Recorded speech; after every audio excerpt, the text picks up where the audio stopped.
Terry Pratchett, in his own words.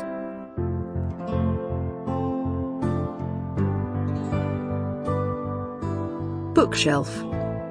BBC Radio 4, 24th of January, 1991. Featuring Nigel Ford. For those who are coming to Discworld for the first time, perhaps its creator should explain the basics. Terry Pratchett. Well, physically, it's a flat world, the one that we know in our hearts really exists, which goes through space on the back of 4 giant elephants which ride on the back of a huge turtle. About 1,000 years ago, you couldn't have thrown a brick in Europe without hitting someone that actually believed that that was what the universe was like. And in fact, when I was about 11, I discovered an illustration of the Discworld, a 16th century woodcut, in fact, in a book of astronomy.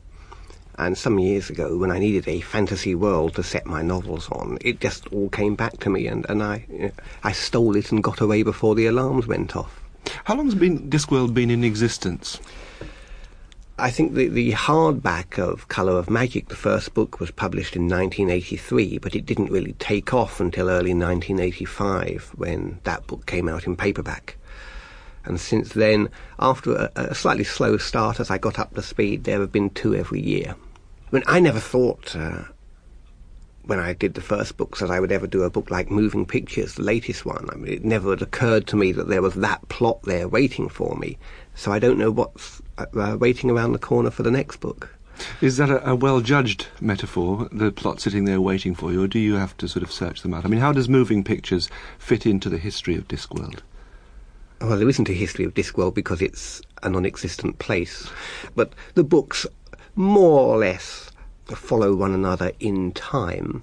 As far as Moving Pictures was concerned, it always struck me that Hollywood is on the verge of reality in any case. There's something very unreal about the whole of the way the film industry works.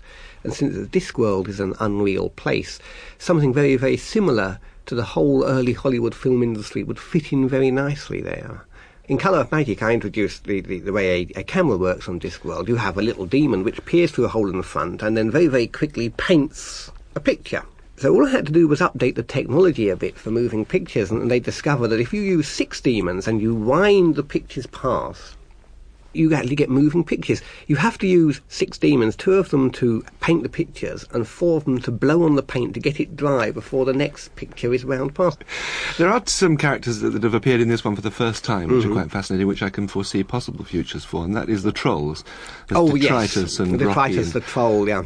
And the 2 dogs, which I enjoyed very much, Gaspode the Wonder Dog and yes. Laddie. I have to explain, you see, that because it's the Discworld, the true Wonder Dog is Gaspode, who's a horrible, smelly little mongrel, and because he looks so dreadful, people just don't believe he's a wonder dog. But they do believe Laddie is a wonder dog because he looks like a wonder dog, and in fact he's extremely thick. So Gaspode makes a living as his agent. Every time they feed Laddie, Gaspode is allowed 10% of the food. You probably don't classify your own writing, but your publishers have put you in the science fantasy genre. Is that all right by you, or do you just write comic novels? I think I have to say I see them as comic novels, which is not to say I have anything against the fantasy genre. When I started doing them, I used the clichés of the fantasy world because I was familiar with them, and there are more of them.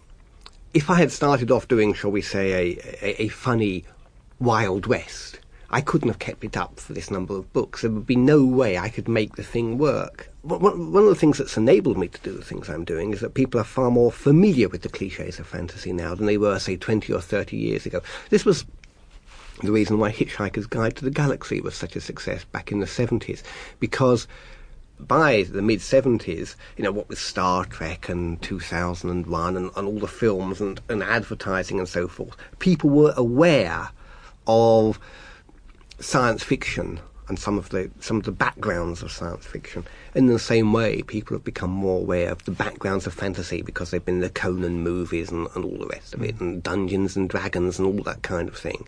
And so it's just become part of the 20th century landscape. And that means I can then move in and say, hey, you believe this, this and this, or you accept this, this and this about these characters, but have you ever thought about what it's really... Sample complete. Ready to continue?